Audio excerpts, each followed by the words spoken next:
Bismillahirrahmanirrahim. Assalamualaikum warahmatullahi wabarakatuh. Waalaikumsalam warahmatullahi wabarakatuh. Hamdan katsiran thayyiban mubarakan fihi kama yuhibbu rabbuna wa yarda. Asyhadu an la ilaha illallah wahdahu la syarika lahu wa asyhadu anna Muhammadan abduhu wa rasuluhu la nabiyya ba'd. Allahumma shalli wa sallim wa karim wa barik ala nabiyyina wa syafi'ina wa maulana wa qudwatina wa imamina Muhammad wa ala alihi wa sahbihi wa man tabahum bi ihsanin ila yaumiddin amma ba'd. Sahabatku jamaah Majelis Keluarga Indonesia yang dirahmati Allah, alhamdulillah wa syukurillah.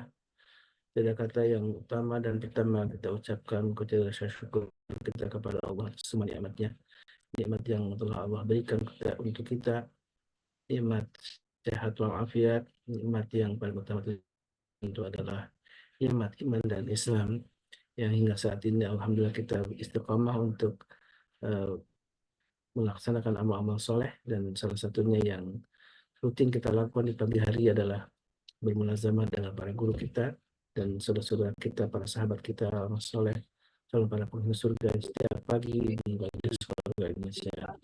Mudah-mudahan Allah senantiasa melimpahkan keberkahan untuk kita semua. Amin Allahumma amin. Salawat dan salam tentu senantiasa kita curahkan kepada baginda Nabi kita, salam keluarganya, para sahabat, dan juga mudah-mudahan kita termasuk umat yang kelak akan mendapatkan syafaat dari beliau. Amin Allahumma amin. Sahabatku yang bukan Allah, alhamdulillah kita kembali berjumpa di Sabtu pagi bersama guru kita Ustaz Hasan Bisri Hafizahullah Ta'ala, dan insya Allah kita akan kembali melanjutkan sebuah pembahasan menjadi bagian yang tidak terlepas dari bagaimana kita memahami sebuah satu warisan dari Nabi kita, yaitu ilmu tentang ruqyah syar'iyyah. Sebelum masuk ke kajian, tentu tidak lupa kami selalu mengingatkan tentang pentingnya pagi hari diisi dengan keberkahan harta.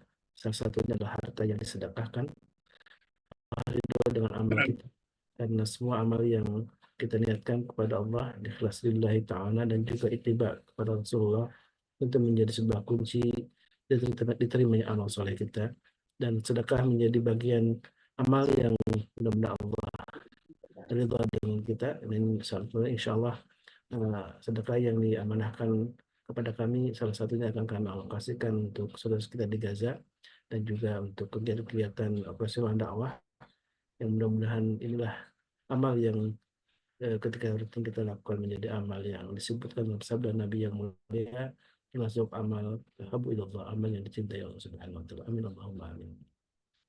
Dan alhamdulillah wa syukurillah di pagi ini kita semua yang kesehatan, mudah-mudahan beliau terus istiqomah menemani kita nih. Amin. Syukur bisa jadi orang pelekat dasar ya ruqyah di Indonesia bersama para guru kita, dari mulai ada Ustaz Fadilnya,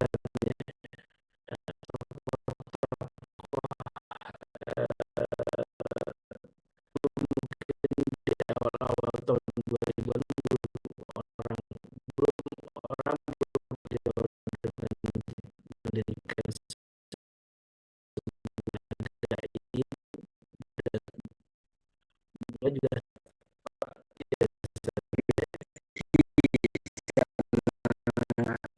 CCTV.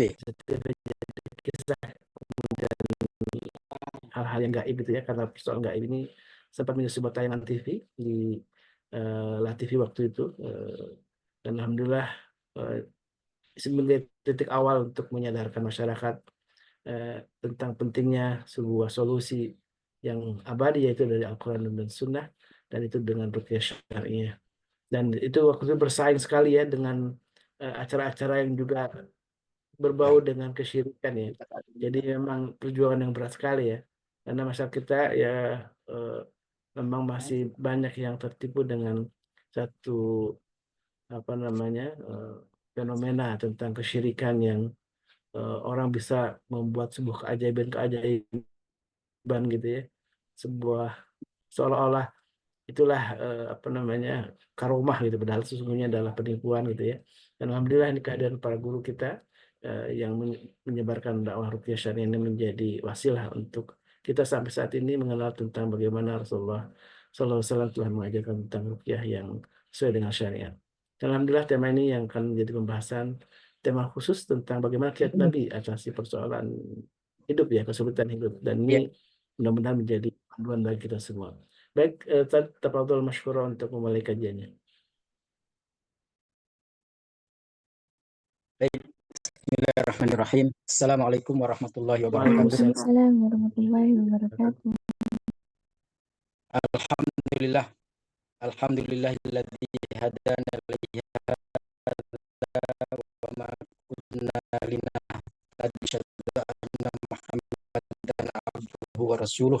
Allahumma shalli wa sallim wa barik ala nabiyyika wa habibika Muhammad ibn Abdillah wa ala alihi wa sahbihi wa mawalah amma ba'd. Ya ayyuhalladzina amanu taqullaha haqqa tuqatih wa la tamutunna illa wa antum muslimun. Ikhwas sekalian, hadirin yang sudah bergabung di Zoom pada host kita, Faris, jazakallah khairan atas walaupun via online. Semoga ini tidak menghalangi kita untuk mendapatkan rahmat dari Allah Subhanahu wa taala, dan semoga mendapatkan limpahan ampunan atas dosa-dosa kita dan keberkahan pahala atas amal kebaikan dalam lindungan Allah Subhanahu wa taala. Amin ya rabbal alamin. Kedua kalinya salat dan salam tak lupa kita haturkan pada guidance hidup kita, tauladan kita, yaitu Nabi kita Muhammad sallallahu alaihi wasallam. Hadirin sekalian, tentu kita semuanya ketika masih ada di dunia ini tidak luput dari yang namanya cobaan dan ujian. Jangan dikira holis yang selalu tersenyum, kemudian gak ada masalah dalam hidupnya. Ada aja. Betul, Ustaz. Betul nggak? Saya, Ustaz. Jadi setiap kita ada ujian-ujiannya. Hanya saja mungkin skala volume aja ya. Ada yang berat, ada yang ringan, ada yang sering, ada yang jarang. Tapi yang jelas ujian itu akan selalu kita rasakan. Mungkin kita merasa dulu ketika masih sekolah banyak problem yang kita hadapi, apalagi kalau sudah mau ujian sekolah itu banyak yang ngeluh. Dia pikir kalau sudah lulus nggak akan ada ujian lagi. Ternyata tidak diuji di sekolah, tapi diuji juga dalam kehidupan. Yang masih bujang merasa banyak cobaan dalam hidupnya. Begitu menikah ternyata sama juga. Ada aja cobaannya. Yang belum punya anak merasa bahwa banyak ujian yang dihadapi. Tapi begitu punya anak ternyata sama aja. Ujian itu terus akan dirasakan. Dan itu sesuai dengan apa yang sudah disampaikan Allah dalam surat Al-Baqarah ayat 155. وَلَنَبْلُوَنَّكُمْ بِشَيْءٍ مِّنَ الْخَوْفِ وَالْجُوعِ وَنَقْصٍ مِّنَ الصَّابِرِينَ. Jadi selama kita masih ada di dunia ini, ya kita harus siap dengan berbagai macam ujian. Baik ujian terkait dengan kehidupan ekonomi kita, atau kehidupan keluarga kita, atau kehidupan dalam rangka bisnis kita, usaha kita. Itu semuanya menjadi objek-objek yang ketika Allah ingin menguji kita, maka kita pun akan mendapatkan ujian tersebut. Nah, oleh karena itu, kita bukan mencari jurus bagaimana kita lari dari ujian tersebut atau dari cobaan kehidupan tersebut. Karena itu nggak mungkin. Kalau sudah nggak ingin diuji lagi, ya nanti ketika sudah masuk ke alam akhirat. Itu bukan waktu ujian lagi, tapi waktu menerima balasan. Makanya ada ungkapan ad-dunya darubtila wal akhiratu darul jaza, ya. Bahwa dunia ini memang tempat menjalani ujian, sedangkan balasannya itu di akhirat nanti. Nah, ikhwas sekalian, rahimakumullah, ya. Apa tujuan Allah menguji kita, ya? Kenapa Allah nggak membiarkan kita selalu nikmat dengan selera kita atau sesuai dengan planning dan tujuan kita, ya? Ada aja, ya, ujian-ujian tersebut kita rasakan. Ya. Pertama, di surat Al-An'am ayat 168 Allah mengingatkan kita, ya, wa balawnahum bil hasanati was sayyiati la'allahum yarji'un. Dan kami uji mereka dengan hal-hal yang baik, hal-hal yang nikmat, plus juga ujian yang berupa bencana, petaka, ya, agar mereka kembali. Ya. Jadi tujuannya itu, la'allahum yarji'un, ini yang harus kita garis bawahi. Kalau kita selama ini sudah jauh dari Allah, segera kembali kepada Allah. Kalau kita selama ini lalai, segera ingat kepada Allah. Dengan ujian itu kita diingatkan.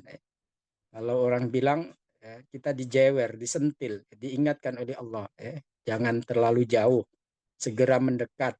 Jangan lalai, segera ingat. Itulah tujuannya. Sehingga kalau ada orang yang ketika diuji oleh Allah, kok malah jauh dari Allah, malah lari menggunakan narkoba, miras, atau bahkan naudzubillah min dzalik, ya, sampai berupaya untuk bunuh diri, maka itu merupakan sesuatu yang justru menjauhkan dia dari Allah Subhanahu wa taala, bukan kembali kepada Allah tapi malah sebaliknya. Malah sebaliknya. Nah, ini berarti dia sudah keluar dari tujuan adanya ujian tersebut, ya. Kemudian di dalam ayat yang lain lebih tegas Allah menyampaikan di surat Al-An'am ayat 42, la'allahum yatadarraun. Kenapa kita diuji oleh Allah? Agar kita mau tunduk dan patuh kepada Allah Subhanahu wa taala. Mungkin selama ini kita agak nakal, gitu ya, dalam artian ya, dengan perintah-perintah Allah sering lalai, dengan larangan-larangan Allah malah semakin dekat, ya. Nah, itu kita diuji oleh Allah, diingatkan agar kita mau tunduk kembali kepada Allah Subhanahu wa taala. Maka dari itu, ikhwas sekalian, bukan masalah bagaimana kita bisa lari dari ujian tersebut atau mengelak, ya, tapi masalahnya adalah bagaimana kita menghadapinya dengan benar, ya, dengan tepat, ya. Sehingga tujuan dari Allah menguji kita itu kita dapat, ya. Tujuan Allah untuk membuat kita lebih dekat lagi dengannya itu kita bisa raih, ya. Dan kalau itu yang kita lakukan, maka insya Allah seperti yang disampaikan oleh Rasulullah SAW, Innallah idza ahabba qauman ibtalahum. Allah kalau mencintai suatu kaum, Allah akan menguji mereka. Jadi jangan dikira kesulitan hidup, persoalan dan problematika itu merupakan bentuk kebencian Allah kepada kita. Bukan. Justru itu bentuk cinta Allah kepada kita. Kenapa? Karena kita mendapatkan pahala itu tidak hanya dengan kita melaksanakan sholat, puasa, zakat, haji. Kita bersabar saat menghadapi ujian pun itu merupakan upaya kita untuk bisa mendapatkan pahala dari Allah Subhanahu wa taala. Bahkan Allah tegaskan, innama yuwaffas sabiruna ajrohum bighairi hisab. Allah akan memberikan pahala kepada orang-orang bersabar atas ujiannya bighairi hisab. Itu kalau para ulama memaknai bighairi hisab itu tanpa takaran, tanpa timbangan. Udah diguyurin dah, ya. Berapa ukurannya nggak tahu kita, ya. Pokoknya diguyurkan. Nah, bisa jadi, ya. Bisa jadi justru kesabaran kita saat menghadapi ujian tersebut itu pahala yang kita dapatkan lebih besar daripada sholat kita, puasa kita, ya. Kita nggak tahu. Yang jelas itu merupakan cara Allah bagaimana kita supaya lebih dekat dengan Allah Subhanahu wa taala, tidak hanya dengan amalan-amalan soleh dalam artian melaksanakan perintah Allah, tapi juga as-sabru alal bala atau awil musibah, ya, sabar saat menghadapi ujian, itu juga merupakan peluang pahala yang sangat besar dari Allah Subhanahu wa taala, ya. Nah, kawan sekalian, pada kesempatan kali ini kita akan belajar, ya, kepada seorang nabi, ya, bagaimana beliau menghadapi ujian yang begitu pelik dalam kehidupannya. Bahkan bisa dipastikan nggak ada seorang pun akan mengalami ujian seberat beliau, ya. Sehingga patut untuk kita jadikan sebagai renungan dalam kehidupan kita. Siapa yang kita maksud? Yaitu Nabi Yunus alaihissalam, ya. Kalau bahasa Al-Qur'annya disebut Dhunnun, ya, yaitu orang yang pernah berada di dalam perut ikan, ya. Nah, simak barangkali jamaah yang hadir di majelis ini ada Al-Qur'an di dekatnya, bisa dibuka surat Al-Anbiya ayat 87, ya. Surat Al-Anbiya ayat 87, di situ disebutkan, A'udzu billahi minasyaitonir rajim. Bismillahirrahmanirrahim. Wa dhannuni idz dhahaba mughadiban fa dhanna allan naqdiru alaihi. Fanada fi dhulumati alla ilaha illa anta subhanaka inni kuntu minadh dhalimin. Dan ingatlah Dhunnun, yaitu Nabi Yunus alaihissalam, ketika dia pergi dalam keadaan kesal, agak jengkel terhadap umatnya yang lebih banyak membangkang daripada mengikutinya, ya, yang tidak nurut, bahkan cenderung menyalahi, ya, seruan-seruan yang disampaikan oleh Nabi Yunus alaihissalam. Nah, saat Nabi Yunus meninggalkan mereka, Nabi Yunus menyangka bahwa Allah tidak akan memberikan kesulitan. Allah akan memaklumi apa yang dia lakukan, ya, yaitu meninggalkan kaumnya tadi, ya. Tapi ternyata faktanya tidak, ya. Dan tentu kita semuanya sudah pernah dengar, ya, cerita Nabi Yunus alaihissalam, ya. Kronologi bagaimana akhirnya beliau dilemparkan ke lautan sehingga ditelan oleh seekor ikan, ya. Saya tidak perlu mengulang di sini. Yang perlu kita lakukan di sini adalah bagaimana kita bisa belajar dari peristiwa yang luar biasa tersebut, sehingga kita bisa menjadikan itu sebagai titik tolak, bagi kita untuk menghadapi ujian-ujian dalam kehidupan kita, ya. Mungkin skalanya berbeda, ya, tapi dari peristiwa tersebut kita bisa melihat bagaimana kebesaran Allah, kekuasaan Allah ketika berkehendak untuk menolong hambanya dari kesulitan, ya. Tidak ada yang mustahil bagi Allah, ya. Bagi akal kita itu suatu yang impossible, mustahil. Tapi bagi Allah nggak ada yang impossible. Allah punya kuasa, Allah punya kehendak. Masya Allah kan, wa ma lam yasha lam yakun, ya.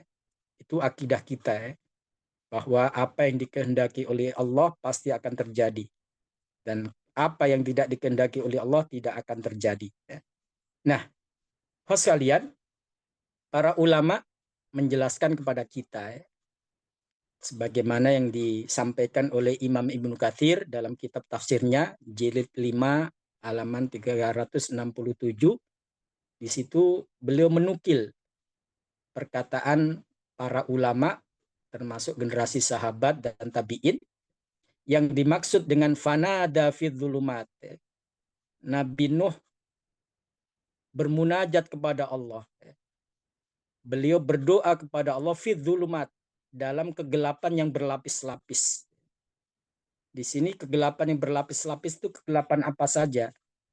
Sahabat Ibnu Mas'ud, begitu juga sahabat Ibnu Abbas, kemudian Amr bin Maimun, Sa'id bin Jubair, dan seorang ahli tafsir yang terkenal, yaitu Imam Ad-Dhahhak, Imam Qatadah, dan juga Imam Hasan Al-Basri, beliau menyampaikan bahwa yang dimaksud fidzulumat, kegelapan yang berlapis-lapis di ayat tersebut adalah tiga kegelapan.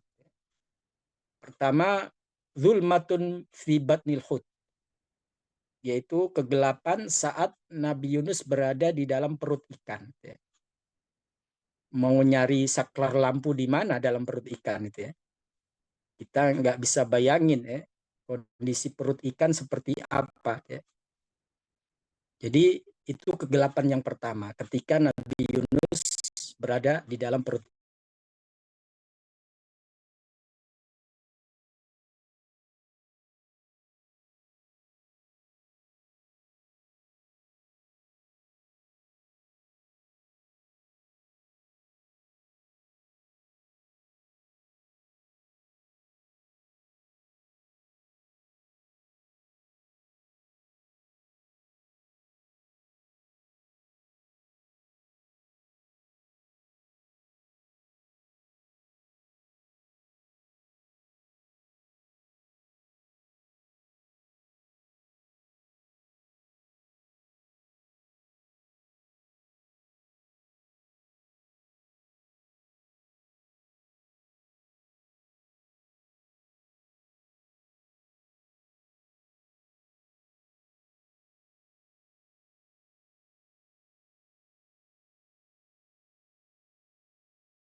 inna hadza tasbihu dawabil bahri. Itu adalah tasbihnya ikan-ikan yang ada di lautan. Jadi Nabi Yunus mendengar itu suara-suara sangat gemuruh dan itu kata Allah tasbihnya ikan-ikan yang ada di dasar lautan. Fasabbaha wa huwa fi batnil hut. Akhirnya Nabi Yunus pun bertasbih di dalam perut ikan itu. Fasami'atil malaikatu tasbihahu.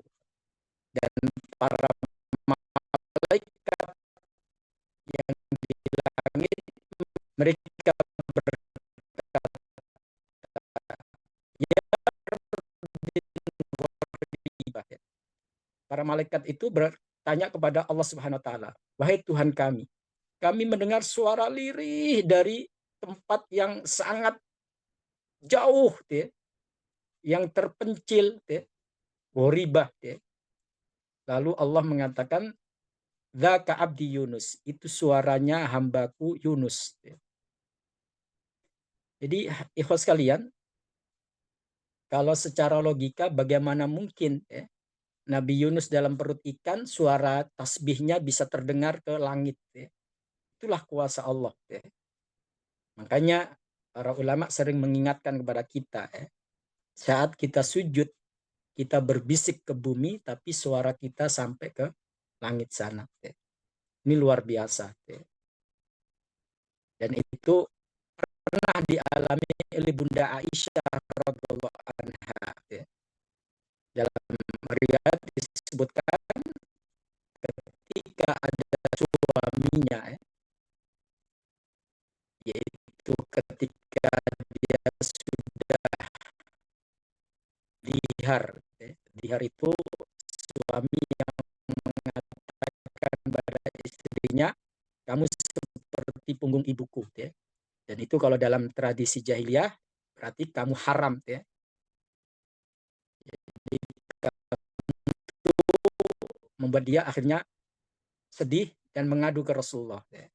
Dan kita bisa bayangin namanya orang sedih, lagi galau, berbicara, mengadu, pasti suaranya lirih, terbata-bata atau terputus-putus, sehingga ketika Rasulullah SAW menyuruh wanita itu kembali, Rasulullah menunggu wahyu, tak selang berapa lama turunlah malaikat Jibril untuk memberitahukan terkait dengan masalah wanita tersebut. Bunda Aisyah yang dekat Rasulullah itu mendengar suara wanita tadi itu terputus-putus, nggak jelas apa yang dia katakan. Tapi subhanallah, Allah Subhanahu wa taala ternyata maha mendengar. Suara yang saya sendiri yang dekat itu nggak jelas, tapi nggak selang berapa lama Allah sudah memberikan solusi kepada wanita tadi. Ini pelajaran bagi kita. Jadi ketika kita ada masalah yang baik untuk kita lakukan, curhatnya kepada Allah. Jangan curhat kepada Facebook, kepada TikTok. Kadang-kadang kan begitu. Kita bukan curhat kepada Allah, tapi di media sosial kita curhatnya. Akhirnya yang tadinya nggak suka dengan kita pun makin membuli kita.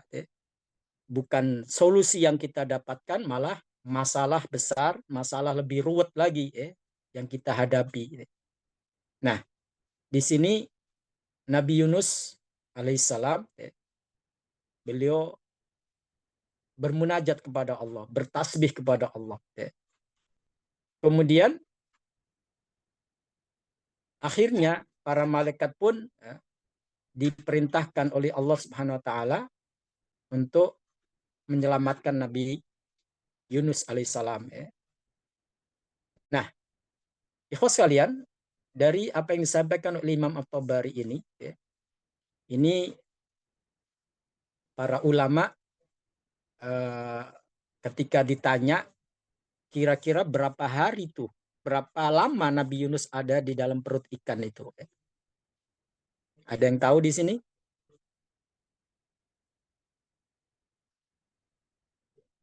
Khalis tahu berapa Eh, lama Nabi Yunus Ada yang dalam bilang perut 3 ikan? hari, ada yang bilang seminggu ya, Ustaz ya?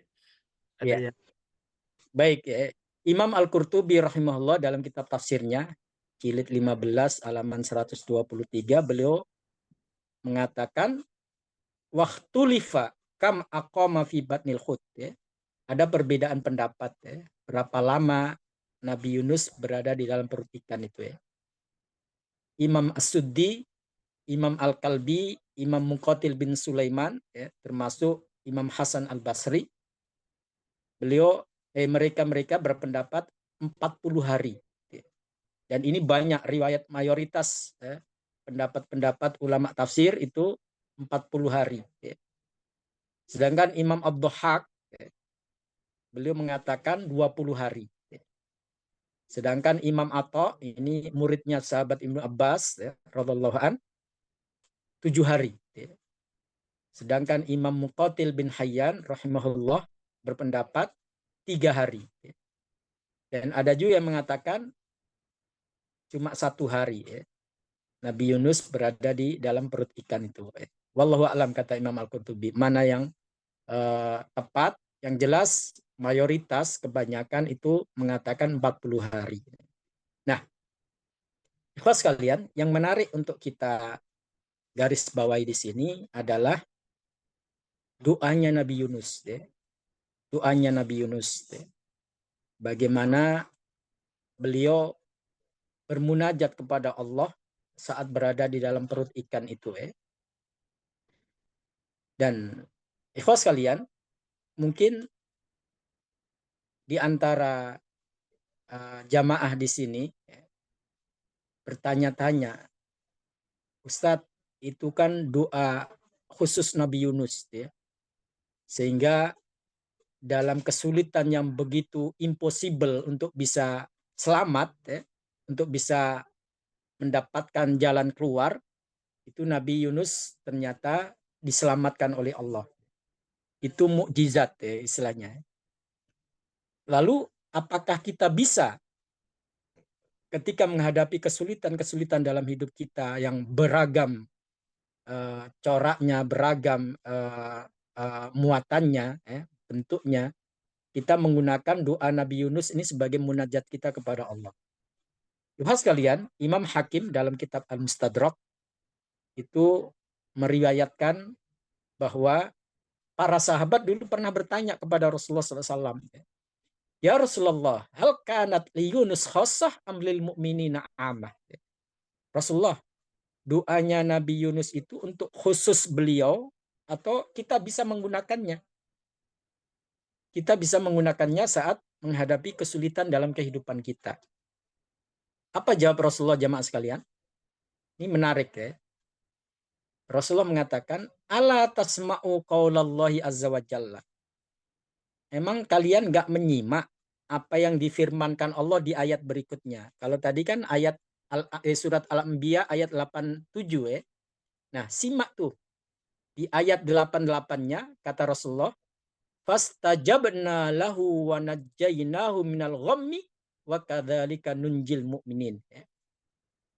Di ayat berikutnya itu Allah sampaikan, kami lalu mengabulkan doanya Nabi Yunus, dan kami menyelamatkannya dari kedukaan, dari kesulitannya. Kemudian apa kata Allah? Wa kadzalika nunjil mu'minin. Nah, itu dia. Dan begitulah kami akan menyelamatkan orang-orang mukmin. Tuh, subhanallah, ya. Jadi, ikhwas sekalian, kita punya doa warisan seorang nabi, ya. Dan ini luar biasa, ya. Testimoninya sudah jelas, ya. Sudah terbukti, ya, bagaimana dahsyatnya doa ini, ya. Nabi Yunus yang berada dalam kesulitan yang impossible bisa selamat, ya. Ternyata Allah selamatkan. Dan berita gembiranya kata Allah, wa kadzalika nunjil mu'minin. Begitulah kami akan menyelamatkan orang-orang mukmin, ya. Jadi kalau kita belajar bahasa Arab, dalam bahasa Arab itu ada fi'il tiga macam ya. Ada fi'il madhi, ada fi'il mudhari', ada fi'il amr ya. Jadi aktivitas kalau itu berlaku di masa lampau itu menggunakan fi'il madhi. Tapi kalau aktivitas itu berlaku sekarang dan yang akan datang ya, maka kita menggunakan fi'il mudhari'. Dan di sini Allah menggunakan fi'il mudhari'. Wa kadzalika nunjil mu'minin ya. Dan begitulah kami akan menyelamatkan orang-orang mukmin. Artinya ikhwas sekalian, di sini peluang bagi kita, pelajaran penting bagi kita, jangan kita ragu-ragu ketika dalam kesulitan, sebesar apapun kesulitan kita, problematika kita, perbanyak doanya Nabi Yunus tadi. Perbanyak doanya Nabi Yunus. Ikhwas sekalian, apapun kesulitan yang kita hadapi, baik terkait dengan diri kita, keluarga kita, anak-anak kita, atau pasangan kita, atau mungkin bisnis kita masih berada di atas bumi, gitu ya. Kita belum berada di dasar lautan seperti Nabi Yunus. Ya. Kita masih berada di muka bumi ini. Ya. Istilahnya kita masih nginjak tanah. Ya. Nabi Yunus yang di dasar lautan yang dalam kegelapan berlapis-lapis saja, Allah mampu untuk menyelamatkannya, ya, untuk memberikan solusi dari permasalahannya. Masa kita yang masih ada di muka bumi seperti ini, lalu kita pesimis, ya. Mungkin nggak Allah menolong kita, mungkin nggak Allah memberikan solusi atas permasalahan kita. Nah itu harus kita hilangkan tuh. Ya. Nah, hadirin sekalian, Imam Hakim meriwayatkan, dan ini untuk menguatkan ayat tadi ya, atau membuat kita supaya lebih perfect, lebih yakin ya, tentang kekuasaan Allah saat menolong hamba-hambanya. Nabi SAW pernah bersabda, da'watu dhinnun allati da'a fi batnil hut, ya, doanya Nabi Yunus ketika berada di dalam perut ikan, la ilaha illa anta subhanaka inni kuntu minadh dhalimin. Lam yad'u biha muslimun fi kurbatin illa stajaballahu lahu. Tuh, kata Rasulullah, tidaklah seorang muslim ketika di dalam kesulitan hidupnya lalu membaca seperti yang dibaca oleh Nabi Yunus itu, kecuali Allah akan kabulkan doanya. Tuh. Jadi Rasulullah menegaskan ya, bahwa ketika kita berada dalam kesulitan, jangan segan-segan untuk curhat kepada Allah, untuk berdoa kepada Allah, memohon kepada Allah seperti yang dilakukan oleh Nabi Yunus tadi. Ya. Jadi, ikhwas sekalian, sejak saya mengetahui hadis terkait dengan doanya Nabi Yunus, ya, sebagaimana yang ditegaskan dalam ayat tadi, saya selalu ketika mau melakukan ruqyah, ya, praktek ruqyah, itu saya awali dengan apa yang dibaca oleh Nabi Yunus, ya. La ilaha illa anta subhanaka inni kuntu minadh dhalimin. Ya. Kadang saya baca 3 kali, kadang 5 kali, kadang 7 kali. Ya. Bahkan terkadang sampai 11 kali. Terserah. Ya. Nah, faktanya, ya, kadang baru dibacakan gitu aja, reaksi sudah luar biasa. Ya. Baru la ilaha illa anta. Itu sudah jin yang di dalam tubuh pasien itu sudah bereaksi, sudah meronta-ronta, sudah ngejerit. Ya. Itu sering terjadi seperti itu. Ya. Artinya ini doa memang luar biasa. Ya. Rasulullah SAW menegaskan, ya, tidaklah seorang muslim berdoa dengannya saat dalam kesulitan, saat menghadapi permasalahan atau problematika, kecuali Allah akan kabulkan. Ya. Entah itu cepat atau lambat, Allah akan kabulkan. Kemudian dikuatkan oleh riwayat Imam Tirmidzi. Kalau tadi Imam Hakim ya, dalam kitab Al-Mustadrak, Imam Tirmidzi dalam kitab Sunannya yang disahihkan oleh Syekh Albani, Rasulullah bersabda, da'watu dhinnun idda'a wa huwa fi batnil hut.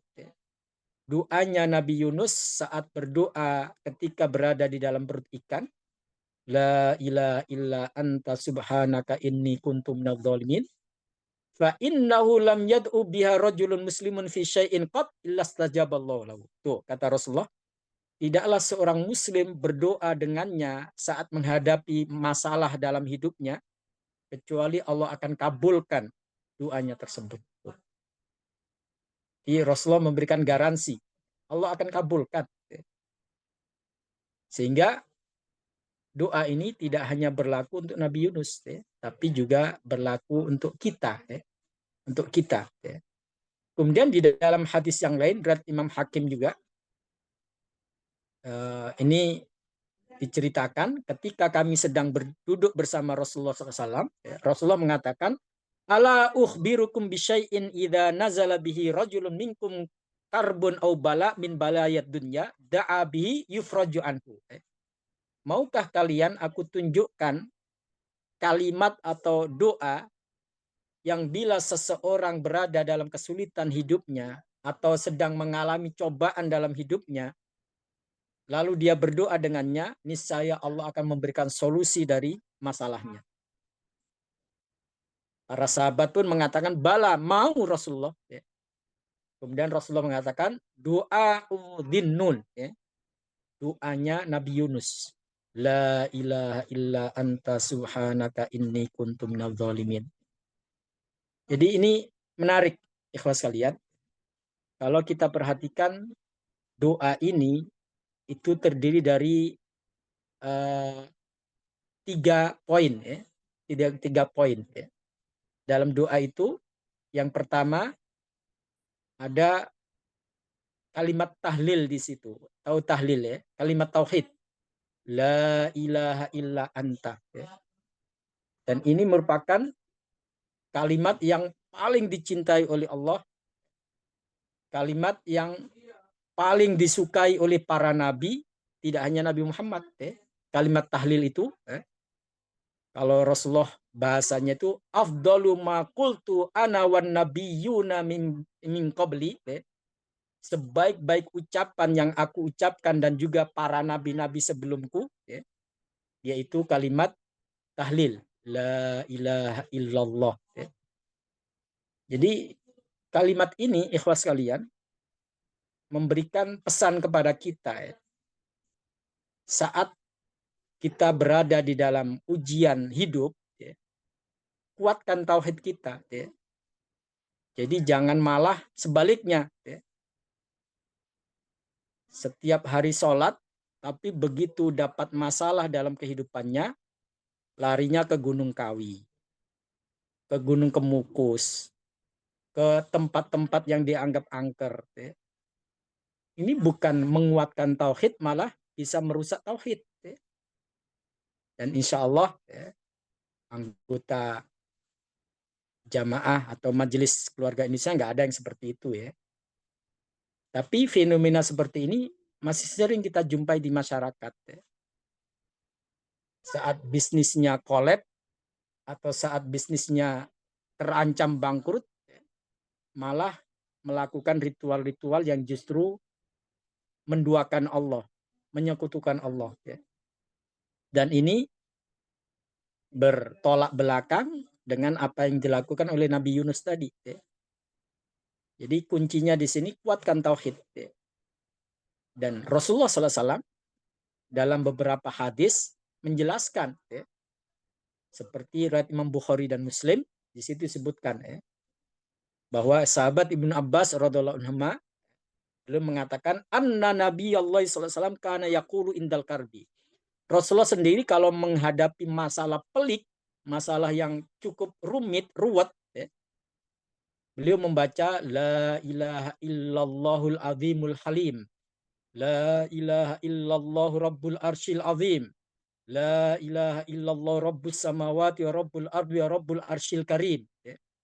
Jadi Rasulullah kuatkan tauhidnya dengan berikrar, dengan membaca kalimat tahlil tadi. La ilaha illallah azimul halim. Jadi di sini Rasulullah sendiri memberikan contoh kepada kita saat beliau menghadapi suatu masalah sepelik apapun, justru statement tauhidnya diperkuat dengan wirid, dengan zikir, La ilaha illallah azimul halim. La ilaha illallah rabbul arsyil azim. Ya. Tiada ilah yang berhak disembah kecuali Allah yang maha agung dan maha santun, penguasa arsy yang agung, dan tiada Tuhan selain Dia, Tuhan langit dan bumi, dan juga Tuhan arsy yang mulia. Artinya di sini kita semacam kuatkan diri kita bahwa tidak ada yang bisa menolong kita kecuali Allah Subhanahu wa taala. Dan itu banyak dalam hadis-hadis yang menyebutkan Rasulullah ketika menghadapi masalah, Rasulullah melakukan seperti yang dilakukan oleh Nabi Yunus tadi, ya. Menguatkan tauhidnya, ya. Memperkokoh, ya. Jangan sampai itu jadi peluang setan untuk menjerumuskan kita, ya.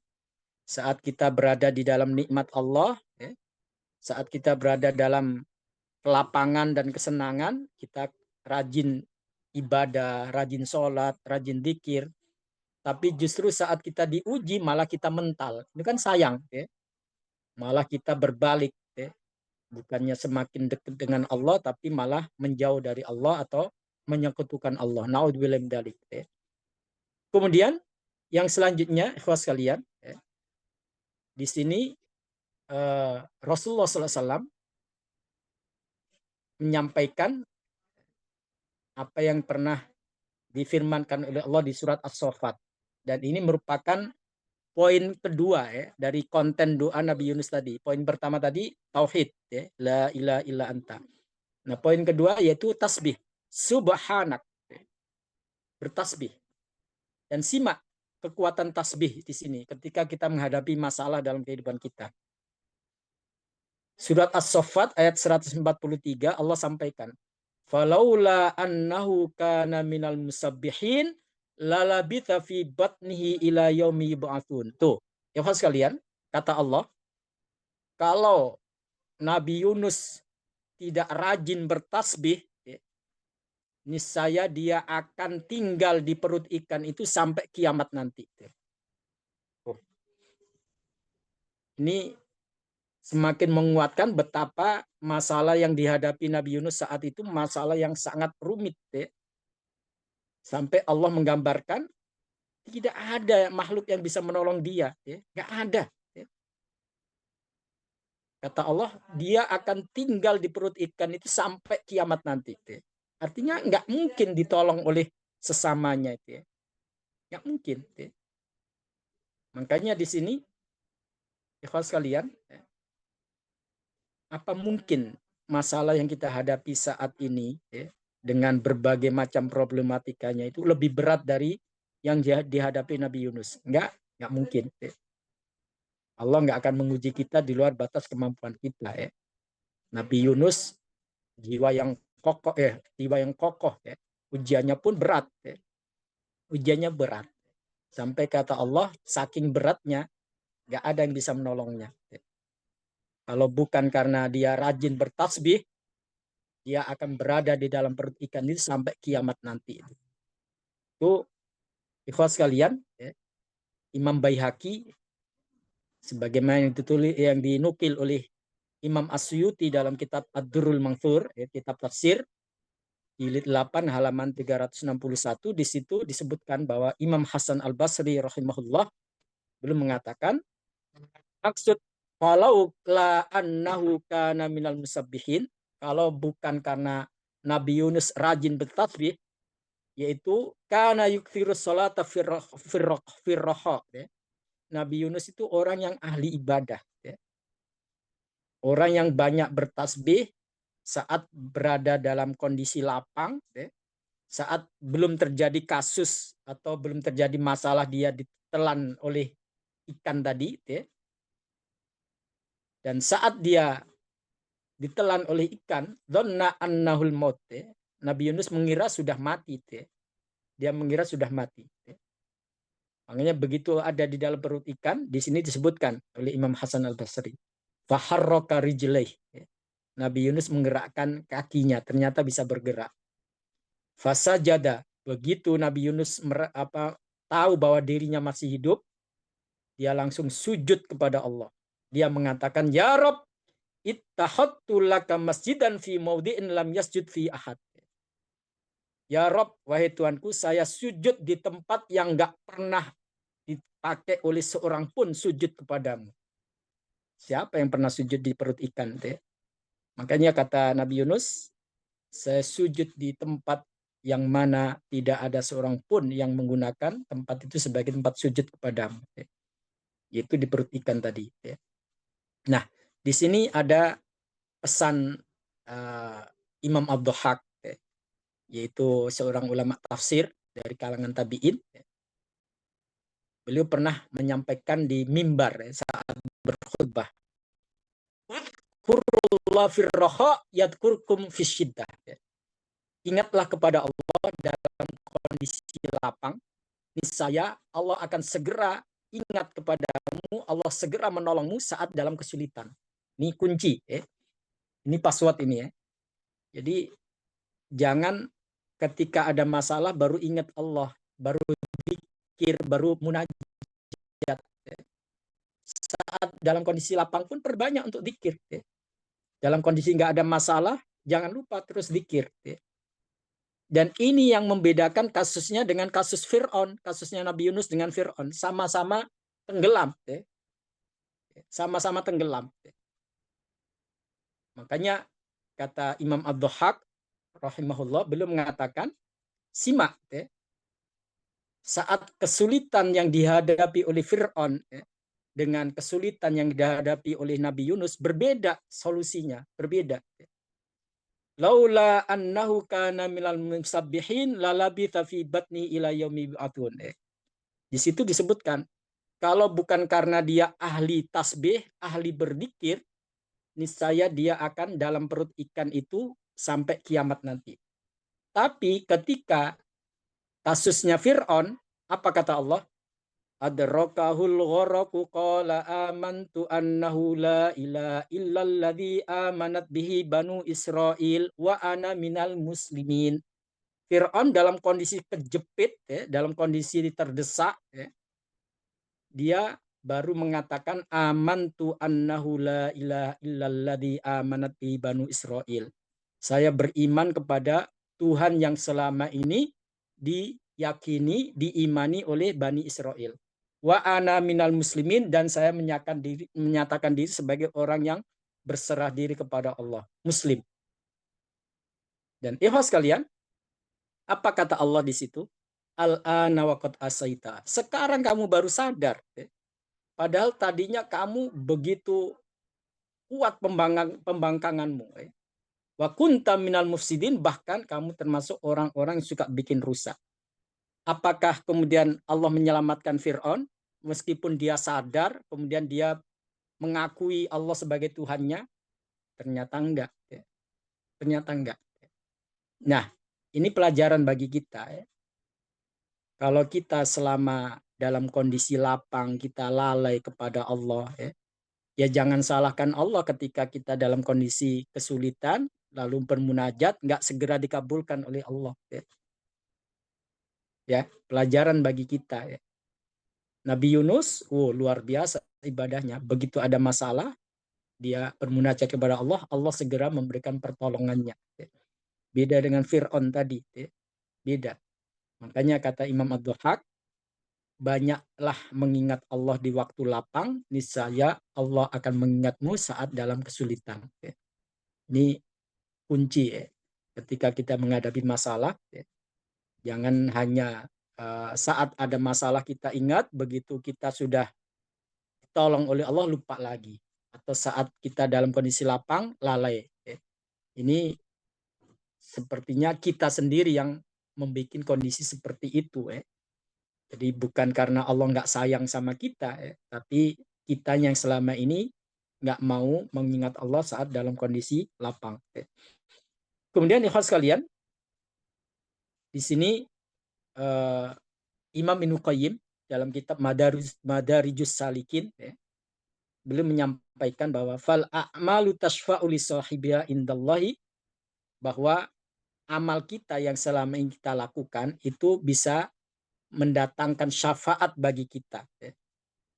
di sisi Allah Subhanahu wa taala. Artinya kebaikan-kebaikan yang kita lakukan di saat lapang itu bisa menjadi pembuka jalannya pertolongan Allah atau bantuan Allah ketika kita dalam kondisi kesulitan. Dan itu terlihat jelas dari apa yang difirmankan Allah terkait Nabi Yunus tadi ya. Falaula annahu kana minal musabbihin la labitha fi batni ila yaumi yub'atsun. Kalau bukan karena dia sebelum ditelan itu sebagai orang yang rajin dzikir dan bertasbih, niscaya dia akan berada di dalam perut ikan itu sampai kiamat nanti. Itu poin yang kedua. Ya. Jadi, ikhwas sekalian, kalimat tasbih itu perlu kita jadikan sebagai wirid harian kita. Entah itu saat kita usai sholat atau saat kita mau tidur, ya, kita dianjurkan untuk membaca tasbih itu. Ya. Kemudian, ikhwas sekalian, yang terakhir, dan ini poin yang ketiga ya di konten doanya Nabi Yunus tadi, yaitu pernyataan beliau, subhanaka inni kuntu minadh-dhalimin. Inni kuntu minadh-dhalimin. Ini pernyataan sebagai seorang hamba yang tidak luput dari kesalahan kekhilafan, maka kita akui kekhilafan kita tersebut. Ya. Jangan dalam kondisi sulit masih merasa bersih dari dosa. Ya. Saya selama ini sudah rajin sholat, kok masih diuji oleh Allah dengan seperti ini. Ya. Jadi kita akhirnya suudzon kepada Allah. Ya. Sepertinya Allah nggak sayang. Sepertinya Allah nggak cinta. Ya. Padahal kita selama ini sudah berusaha untuk menjadi hamba yang terbaik. Ya. Itu bukan itu hadis sekalian. Ya. Seharusnya kita sadar bahwa kita sebagai manusia itu tidak luput dari yang namanya kesalahan.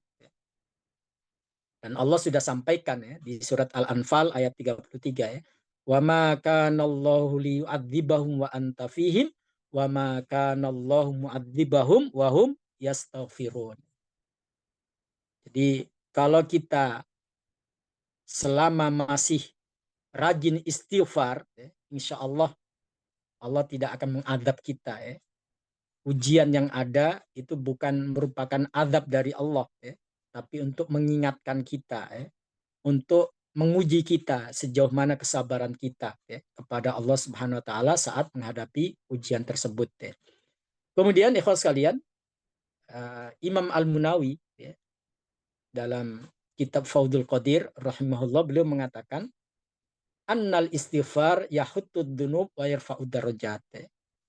Jadi ikhwas sekalian, pernyataan Nabi Yunus inni kuntu minadh-dhalimin itu sebagai pengakuan ya, bahwa dia sebagai manusia ya luput dari yang namanya kesalahan, khilaf ya. Dan kemudian beristighfar kepada Allah, dan istighfar seorang hamba kepada Allah, pengakuan hamba kepada Allah atas dosa-dosanya itu bisa merontokkan dosa-dosa tersebut dan mengangkat derajatnya. Mengangkat derajatnya. Bahkan Allah akan mengangkat derajat orang-orang istighfar itu melebihi efek dari amalan dia sendiri. Yaitu sholatnya, kemudian zakatnya, puasanya. Ya. Kenapa? Karena disitulah titik yang mana seorang hamba mau mengakui kesalahannya di hadapan Allah, justru itu akan membuat Allah semakin cinta kepada hamba tersebut. Ya. Beda kalau kita mengakui kesalahan di media sosial, kita jadi bahan bulian gitu ya. Kan sering terjadi itu ya. Orang yang mengakui dosa-dosanya, kemudian mengungkapkan kesalahan-kesalahannya, justru malah jadi bahan bulian. Ya. Sekalian, kalau kita mengakui kesalahan kita di hadapan Allah, justru Allah akan mengangkat derajat kita. Allah tidak akan membuli kita, apalagi kemudian memperburuk kondisi kita. Justru sebaliknya. Ya. Makanya nggak usah ragu-ragu untuk mengakui dosa, untuk beristighfar, mohon ampun kepada Allah. Ya. Justru disitulah kekuatan yang luar biasa yang akan diberikan oleh Allah. Ya. Sebagai penutup, ikhwas sekalian, ini sahabat Ibnu Abbas radhiallahu an, beliau menyampaikan apa yang pernah disabdakan Rasulullah SAW. Ini ada dalam hadis riwayat Imam Ahmad dan Imam Hakim. Yang mana Rasulullah SAW pernah bersabda, man aktsara minal istighfar. Siapa yang rajin baca istighfar. Ja'alallahu lahu min kulli hammin faraja. Allah akan memberikan solusi atas kesulitan-kesulitan hidupnya. Wa min kulli dzikin makhraja. Dan Allah akan memberikan jalan keluar dari setiap problematika hidupnya. Wa razaqahu min haitsu la yahtasib, dan Allah akan memberikan rezeki dari arah yang tidak dia sangka-sangka sebelumnya. Jadi surprise demi surprise itu akan kita rasakan saat kita menjadi pribadi yang rajin istighfar, baik saat lapang maupun saat sempit, maka Allah akan memberikan solusi yang kadang-kadang kita nggak terfikir solusi itu ternyata seperti itu Itu surprise dalam kehidupan kita yang diberikan oleh Allah, apalagi di akhirat nanti kita lebih tercengang lagi dengan pahala yang akan diberikan oleh Allah Subhanahu wa taala. Kenapa ikhwas sekalian perlu kita banyak istighfar termasuk saat dalam kondisi menghadapi kesulitan? Karena terkadang ikhwas sekalian, kesulitan yang kita hadapi itu efek dari kesalahan kita sendiri. Di dalam hadis Rasulullah SAW pernah bersabda, "Idza dhaharatil ma'asi fi ummati ammahumullahu azza wa jalla bi adabin min intihi." Kalau kemaksiatan sudah merajalela, Allah akan menjernalisir, Allah akan memberikan teguran atau adab massal kepada umatnya, kepada umat Rasulullah SAW. Kemudian Rasulullah ditanya, "Ya Rasulullah, ama fihim yauma idin unasun solihun." Rasulullah, kan masih ada orang-orang yang soleh di antara mereka, walaupun banyak kemaksiatan terjadi. Bagaimana dengan mereka yang masih komitmen, yang masih istiqomah? Yusibuh ma asoban nas. Nah ini bedanya, kata Rasulullah, mereka tetap dapat adab seperti yang dilakukan oleh mayoritas masyarakat yang melakukan maksiat saat itu. Hanya saja ketika mereka meninggal karena adab tersebut, mereka termasuk orang yang diampuni oleh Allah Subhanahu wa taala. Kalau mereka masih komitmen, masih konsisten, tetap dapat efeknya. Tapi mereka mendapatkan ampunan dari Allah Subhanahu wa taala. Ikhwas sekalian, ternyata istighfar itu tidak hanya berupa astaghfirullahaladzim, tapi pernyataan bahwa kita termasuk orang yang zalim di hadapan Allah. Kita banyak melakukan aniaya terhadap diri kita, melakukan hal-hal yang nggak seharusnya. Itu juga bentuk istighfar di hadapan Allah Subhanahu wa taala. Anda bisa lihat bagaimana Nabi Adam ketika telah melakukan kesalahan. Apa yang beliau dan istrinya katakan? Rabbana dzalamna anfusana wa illam taghfir lana wa tarhamna lanakunanna minal khasirin. Jadi akui kesalahan kita. Kezaliman kita akui di hadapan Allah. Sudah banyak lalai, banyak kesalahan. Itu justru akan mengangkat derajat kita dan mendatangkan pertolongan Allah atas kesulitan yang kita hadapi. Begitu pula Nabi Nuh. Itu diabadikan Allah di surat Hud ayat 47. Apa kata Nabi Nuh di situ? Wa illa taghfirli wa tarhamni akum minal khasirin. Ya Allah, jika engkau tidak mengampuniku dan merahmatiku, niscaya aku menjadi orang-orang yang rugi. Dan begitu pula yang dilakukan oleh Nabi Musa alaihissalam di surat Al-Qasas ayat 16. Apa kata Nabi Musa? Rabbi inni dzalamtu nafsi. Ya Allah, aku telah mendolimi diriku sendiri. Faghfirli, faghfarallah. Ampuni aku, dan Allah pun mengampuninya. Jadi ikhwas sekalian, ini juga yang pernah disampaikan oleh Rasulullah SAW. Ketika ada sahabat yang mengatakan, Rasulullah ajarkan saya doa yang bisa saya baca dalam munajat saya kepada Allah. Apa kata Rasulullah? Bacalah Allahumma inni dzalamtu nafsi dzulman katsira. Ya Allah, sungguh aku telah mendolimi diriku sendiri dengan kedzaliman yang banyak. Wala yaghfiru dzunuba illa anta. Tidak ada yang bisa mengampuni dosa-dosa kecuali engkau. Faghfirli maghfiratan min indik. Maka berilah ampunan kepadaku dari sisimu. Warhamni, dan sayangilah aku, innaka antal ghafurur rahim. Jadi doa-doa seperti ini, ikhwas sekalian, diawali dengan merendahkan diri kita di hadapan Allah, justru akan mengangkat derajat kita di sisi Allah dan cepat mendatangkan pertolongan atas kesulitan yang kita hadapi. Dan itu sudah dibuktikan oleh para nabi dan ulama-ulama terdahulu yang telah mendahului kita sebagai panutan kita, dan semoga kita bisa mengambil pelajaran yang berharga ini. Terima kasih atas waktunya. Tafadhol, barangkali ada yang mau menambahkan.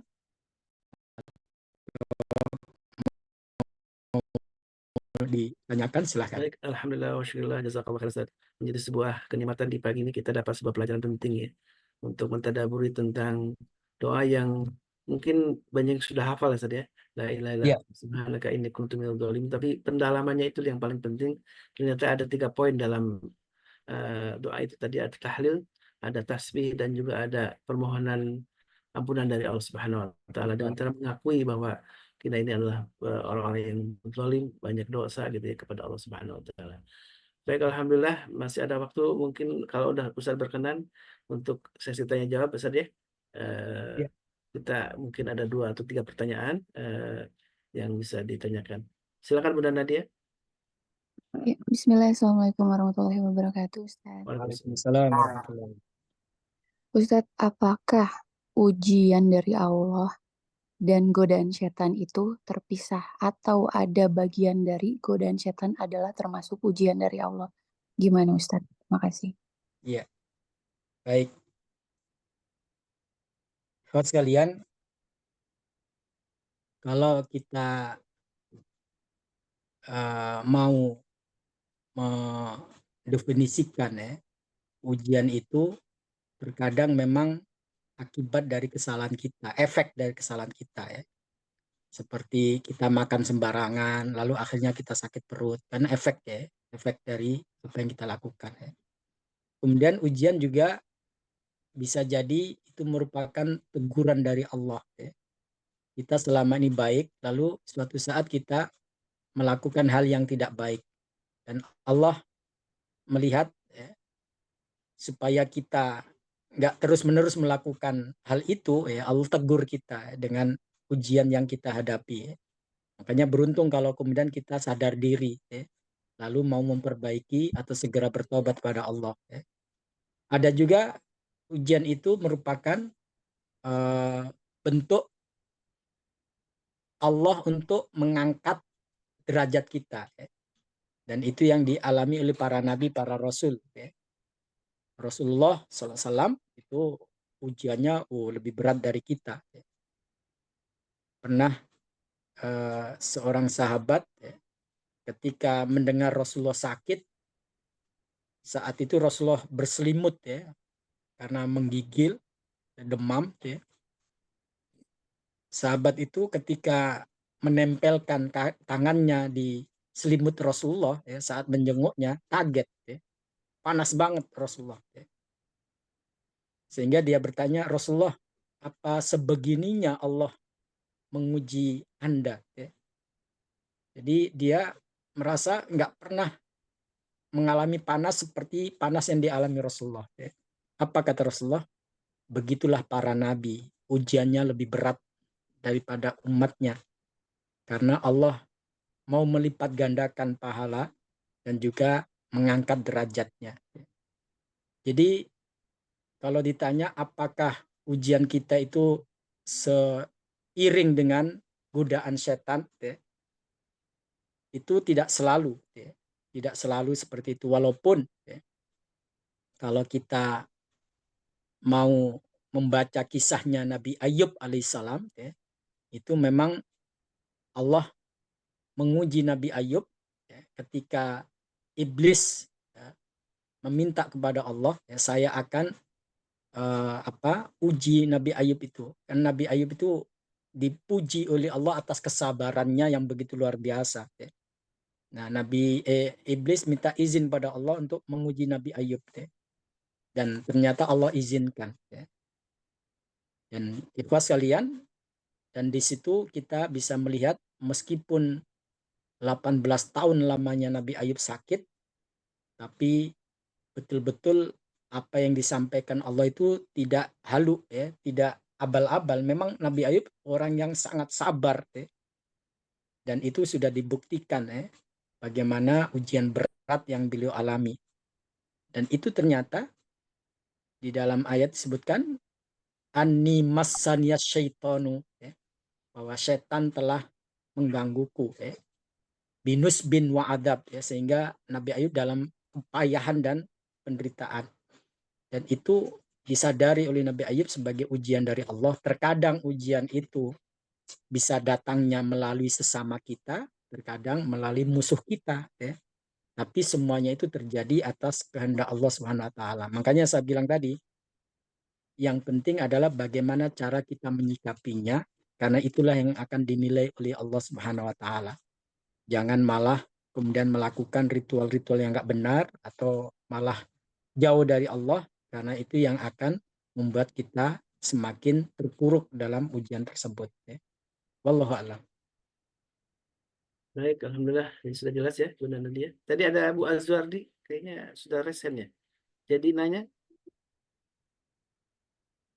dan sudah ada tadi pasal dari Ustaz ya, kenapa doa-doa kita memohon pertolongan Allah itu tidak manjur Ustaz ya. Ternyata tahlil tasbih yang selama ini kita baca ini hanya dibaca ketika dalam kesulitan Ustaz ya. Justru di sini ada clue-nya, doa itu harus dibaca terus menerus ya, walaupun dalam keadaan apa namanya lapang, tidak ada masalah. Justru itulah yang dinilai ketika dalam keadaan kesulitan, doa itu menjadi manjur karena itu menjadi sebuah kebiasaan kita sehari-hari. Dan sebagaimana disebutkan dalam Al-Quran, kalau tidak Nabi Yunus itu melakukan tasbih ketika dia dalam keadaan lapang, maka tidak mungkin Allah menolongnya, begitu saja. Tadi Bu Seperti Azra, yang kita sampaikan pekan kemarin, ya. Jadi senjata itu perlu diasah supaya tajam, supaya maksimal nanti kalau diperlukan, ya. Betul ya. Jadi doa supaya tajam itu memang harus diasah, dan doa adalah menjadi senjata bagi orang-orang beriman saja. Jadi berdoalah sebanyak mungkin, dan terus ketika kemudian merasa bahwa doa kita tidak manjur, jangan sampai kita bersuudzon kepada Allah. Jangan-jangan ini sebuah evaluasi saja. Jangan-jangan selama ini memang jarang berdoa, jarang bertasbih, jarang berzikir kepada Allah Subhanahu wa taala. Jazakallah Ustaz atas ilmu nasihatnya. Mudah-mudahan Allah selalu memberikan kita taufik dan hidayahnya. Dan ini bagian istilah.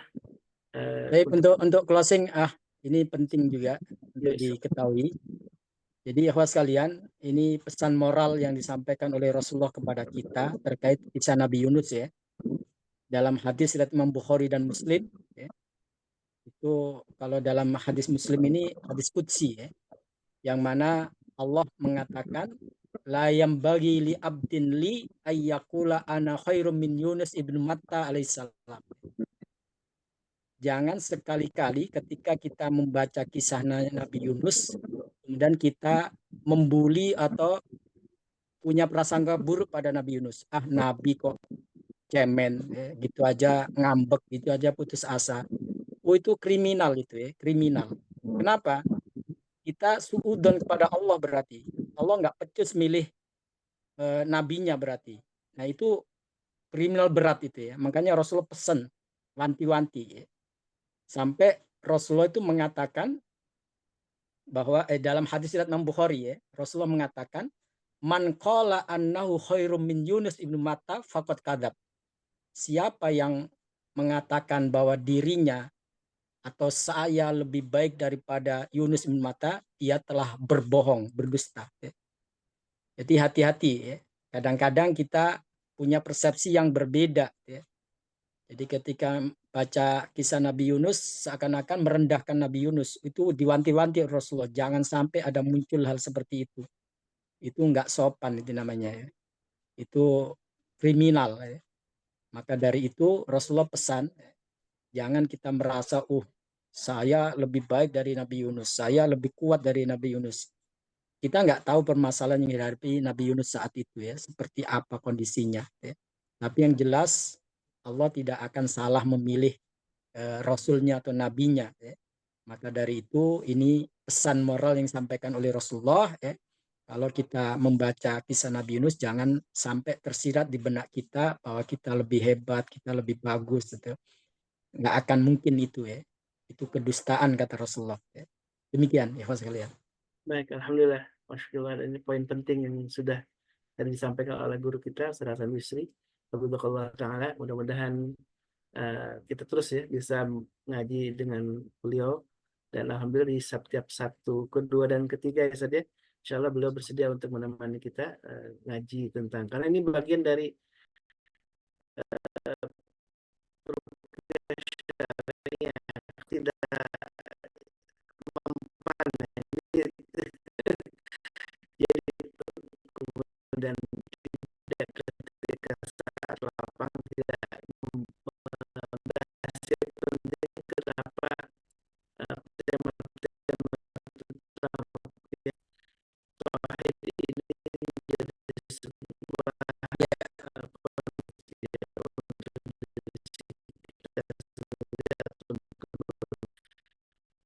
mungkin doanya semuanya pada hafal gampang, tidak efektif, karena ternyata bermula dari kita kepada Allah, kita kurang mengamalkan zikir kita kepada Allah Subhanahu wa Ta'ala. Mudah-mudahan ini menjadi sebuah pelajaran penting, Allah senantiasa memberkahi beliau.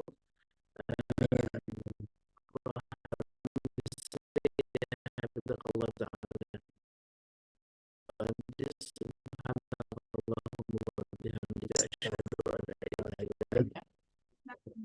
Baik, dan sebelum ditutup ada informasi penting karena hari ini ada kegiatan khitan masal ya. Alhamdulillah kita